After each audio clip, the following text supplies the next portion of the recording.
Hey guys, today I'm going to be analyzing the 1995 song by Garbage, I'm Only Happy When It Rains. I'm pretty pumped to do this because this is like one of my favorite songs. I'll be looking at some of the psychological and philosophical aspects of the song and kind of give you a little bit of my take on it. Before watching this video, make sure you check out the actual song I'm Only Happy When It Rains by Garbage. I will put the link below. I'll also put a copy of the lyric. Garbage was found in 1993 in good old Madison, Wisconsin. It is consisted of several dudes and then one lead singer, Shirley Manson. Shirley is a Scottish singer. She grew up over in Scotland, so she has a lot of Scottish influences in her. And Shirley has disclosed that before becoming famous in her band Garage, as a teenager, she struggled with several kind of like mental health issues, including like dealing with a lot of like bullying, self-harm, and just body dysmorphia. Garbage itself is considered to be like an alternative, like underground punk. Some of the other big songs by Garbage include Stupid Girl, Bleed Like Me, and I Think I'm Paranoid. All very kind of like edgy and dealing with like high-strung emotions. I find the name Garbage to be kind of interesting for a band name. One, if you think about it, garbage is typically considered to be gross, disgusting, something you don't want to be associated with. It's not something you want to invite into your house. And I think this makes sense for kind of like an alternative punk band name because garbage, I think, has a very like self-deprecating term. Like you're working for a band called Garbage, you're not working for a band called, Diamond Gold Platted. So like that's kind of interesting. And I think there's also like a lot of like humor in the name Garbage. I really like it. I think it's funny because, if someone walks up to me and they're like, "Hey, what are you listening to?" I'd be like, "Ah, nothing. It's just a bunch of garbage." The very opening lyric of the song and the title is "I'm only happy when it rains," which like just seems kind of like a contradictory to like everything that you and I know, because generally we associate rain with feeling sad and down, and it's the sun that makes us happy. It's the sun that gives us vitamin D. Like why is this singer happy when it rains? Like this song is like an oxymoron, like just that statement in and out of itself. And then the further line she goes to say, like, "I'm only happy when it's complicated," which again, like, that seems pretty like out of the ordinary for like traditional beliefs and values that, we like things when they're, simple and like easy to deal with. And then she goes on to say that even though I know you can't appreciate it, I'm only happy when it rains. She's basically saying, like, I know I'm misunderstood. I know that my message isn't going to get across from you, that you are not going to agree with me. This kind of like this provides like a level of insight. She knows that, her opinion view isn't going to be the immediate crowd, opinion view. In a way, it kind of reminds me of almost like an adolescent saying to their parents, like, you possibly couldn't understand what I'm going through right now. The song I'm Only Happy When It Rains furthers on to say that, like, I love it when the news is bad. Is this the sort of person that thrives like in drama and misfortune like that? Because I'm sure we all know like a person that's like that. She says, even more like confusing things. It feels so good to feel so sad. It's like goodness and sadness can't be compatible. But I would argue to say, at least from a quasi-philosophical view, that sadness isn't automatically a negotiable of goodness. Like you can have the two of them together. You could say go to a movie that's very good, that you enjoy a lot, but is also very sad and perhaps makes you cry. So although they might seem like a contradiction to begin with, in reality I think like this isn't totally out there. And finally we kind of have this like chorus where she keeps repeating like, pour your misery down on me. And honestly, in this part, I'm not sure who Shirley is talking to. If she's talking to, like, you and me, like the audience, like, give me your misery, give me your sorrows, your burdens, let me take them on, let me feel the angst and the horror and the distrust and all of that. Or is this more of like a universal, like, let the universe rain down upon me and let me feel, the misery of the world, like I just want to take it all in and feel something. How it can feel so good to feel so wrong. I only listen to the sad, sad song. So this line I find particularly interesting because not only does she say the word sad, but she says it twice. Now this could just be like a musical thing that, for the beats, for the rhythm, that it just sounded better if it was sad, sad, but I'm not gonna, believe in that. I'm just gonna say that there are no like accidents or coincidences here. So not only is she looking for sad, but she's looking for like very, very sad. So there's this act of like deliberation in this song to try to make yourself feel miserable so you can feel good. Additionally, she's only smiling in the dark. And this, like, what immediately popped in my head was that, like, she's hiding from people and she's being misleading. That I don't want people to see that I'm happy. So, I'm only gonna go to like dark places, to my bedroom late at night and like smile there.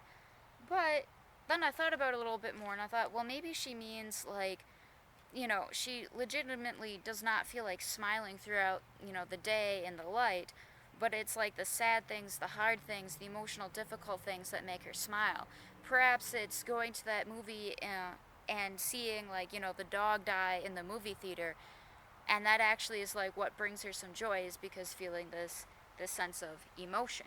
But Shirley here goes on to say, like, you'll get the message, this message being the song that she's only happy when it rains, by the time we're through, because I'm going to complain about us. And so, whatever is going on in her life, and just, this probably like existential feeling and, depression, but she's also unhappy with relationships and people in her life, and she's just kind of an overall unhappy character. Another line that really gets me, I don't know, like, I spent a while thinking about this one, but you can keep me company as long as you don't care.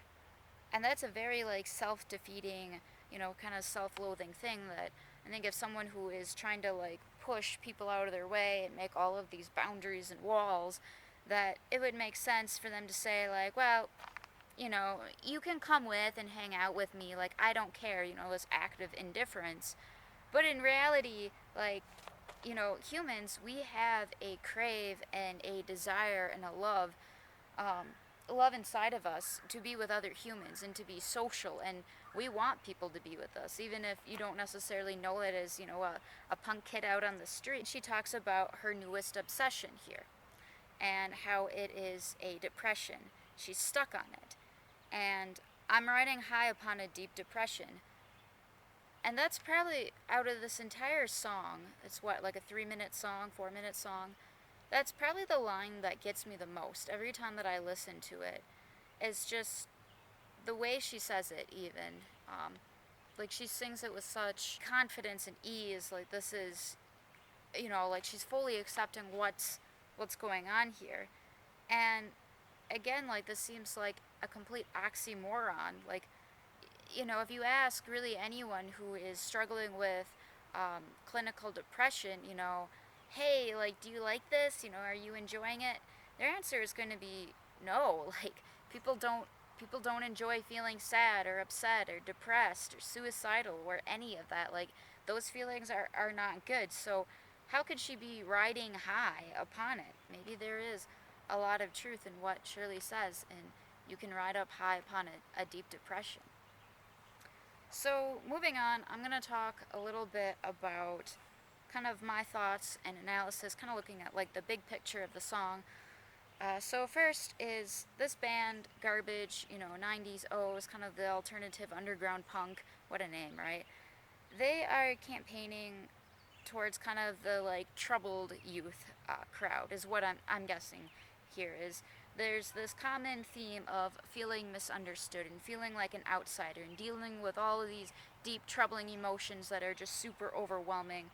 And this is pretty common in adolescence. Like, this is a pretty common theme. This is not the sort of music that a Disney princess is going to be singing while skipping through a field of tulips. It's just, I'm only happy when it rains. No, it's going to be sunshine and rainbows for a Disney princess. But to, kind of their targeted audience here, Garbage's targeted audience, is probably someone who is more on like the angsty side and more like emotionally strong. Another like big telltale line that I'd like to analyze here is this idea of telling others. I didn't accidentally tell you that.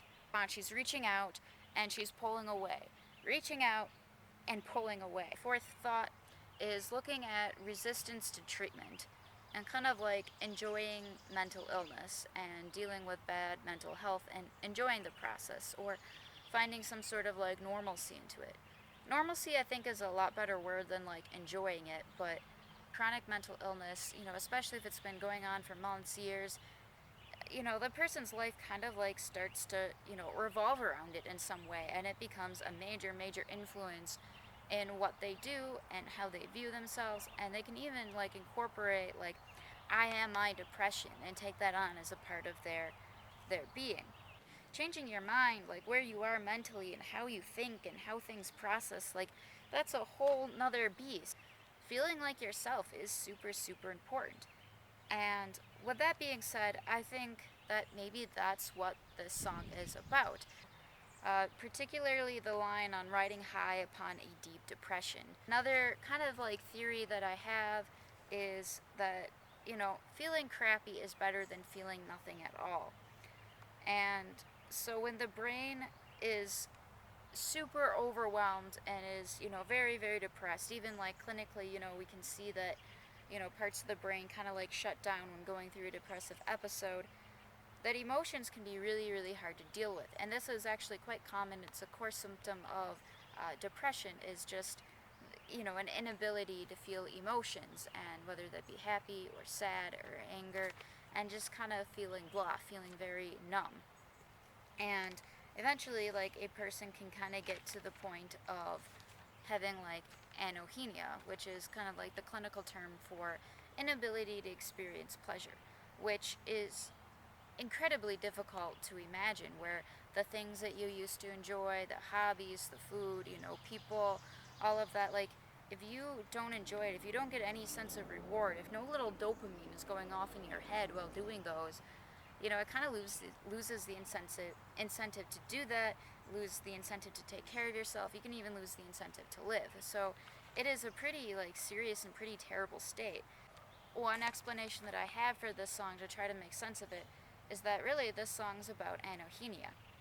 And it's when a person is in that numb state, and then when they start to feel again, and even if they feel like crap and sadness and depression, but it is still like that, is feeling something better than feeling nothing at all, which is worse. And I don't think a person can decide or make that choice or judge another person until they're in that spot, because both of them are like pretty terrible places to be in. So this individual at this point in time in the song is deciding like, I want to feel like crap, like, yeah, like, I've been feeling like nothing for so long, and now like I got this surge, and even though it's a down, it's a depression, it's probably higher than I've been overall. Either way, like, I think it's a great jam. The band itself, Garbage, I was doing a little like reading on, the good old reputable source Wikipedia. They said that the song I'm Only Happy When It Rains is kind of inspiring to like making fun of themselves and making fun of the punk crowd of being kind of a bunch of like whoopee, like sad people, and how, mainstream society sees them as a bunch of like, depressed people. And this song just kind of like, hits it right on the head, like fulfilling all of that stereotypes of, saying things like, I'm only happy when it rains, and I'm riding on a deep depression. Oh, and Shirley also said that over in Scotland it rains a lot, so this is kind of like a bit of an homage over to Scotland and dealing with their rain and like that. So, anyways, I hope you guys enjoyed this video, enjoyed listening to me talk. If you have any thoughts, opinions, ideas, violent uprisings, whatever, just stick them in the comments there below. And enjoy the jam, and thank you for watching. Bye-bye.